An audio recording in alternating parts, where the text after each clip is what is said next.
ನಿಮ್ಮ ಸತ್ಯ ಯುನಿಲೆಟ್ ಅಲ್ಲಿ ಫುಲ್ ಮೂನ್ ಸೇಲ್ ಮೇ 31 ಒಂದಿನ ಮಾತ್ರ.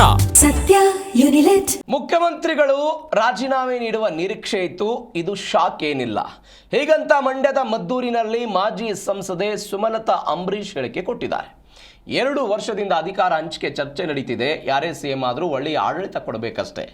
ನಾಯಕತ್ವ ಬದಲಾವಣೆ ಎನ್ನುವುದು ಹೊಸದಲ್ಲ ಹಾಗೂ ತಪ್ಪಲ್ಲ ಅಂತ ಮಂಡ್ಯದ ಮದ್ದೂರಿನಲ್ಲಿ ಮಾಜಿ ಸಂಸದೆ ಸುಮಲತಾ ಕೊಟ್ಟಿರುವಂಥ ಹೇಳಿಕೆ.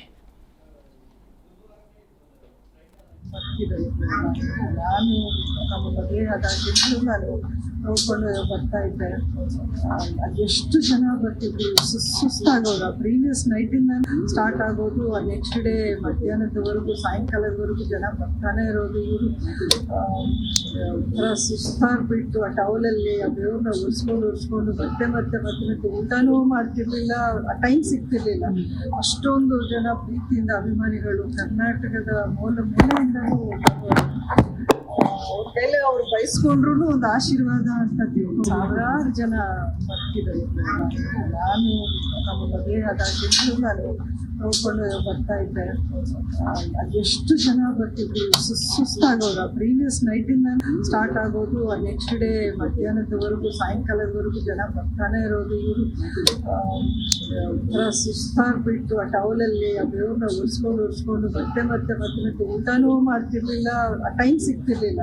ಅಷ್ಟೊಂದು ಜನ ಪ್ರೀತಿಯಿಂದ ಅಭಿಮಾನಿಗಳು ಕರ್ನಾಟಕದ ಮೂಲೆಯಿಂದಲೂ ಅವ್ರ ಕೈಲಿ ಅವ್ರು ಬಯಸ್ಕೊಂಡ್ರು ಒಂದು ಆಶೀರ್ವಾದ ಅಂತ ಸಾವಿರಾರು ಜನ ಬರ್ತಿದ್ದಾರೆ.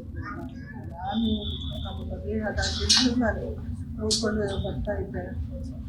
ಅದೆಷ್ಟು ಐ ಥಿಂಕ್ ಎಲ್ಲರೂ ಎಕ್ಸ್ಪೆಕ್ಟ್ ಮಾಡಿದ್ದೆ. ಇದೇನು ಹೊಸದಾಗಿ ಶಾಕ್ ಅಂತ ಏನಿಲ್ಲ. 2 ವರ್ಷದಿಂದನೂ ಈ ಮಾತು ನಡೀತಾನೆ ಇದೆ. ಮೀಡಿಯಾದಲ್ಲೇ ಎಲ್ಲ ನೀವು ಇದನ್ನು ತೋರಿಸ್ತಾ ಇದ್ರಿ.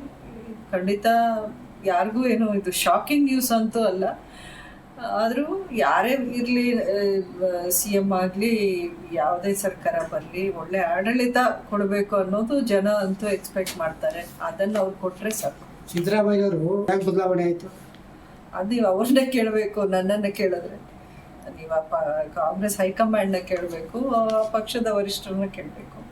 ಅಲ್ಲ, ದಲಿತರಿಗೆ ಸಿಎಂ ಮಾಡಬೇಕು ಅಂತ ಒಂದು ಕೂಗಿದೆ. ಆ ವಿಚಾರವಾಗಿ ಏನಾರು ಹೇಳ್ತೀರ? ಅಲ್ಲ, ಇದೆಲ್ಲ ಪಕ್ಷಕ್ಕೆ ಬಿಟ್ಟಿದ್ದಲ್ವಾ. ನಾವು ಒಂದು ರೀತಿ ಮೈನಾರಿಟಿ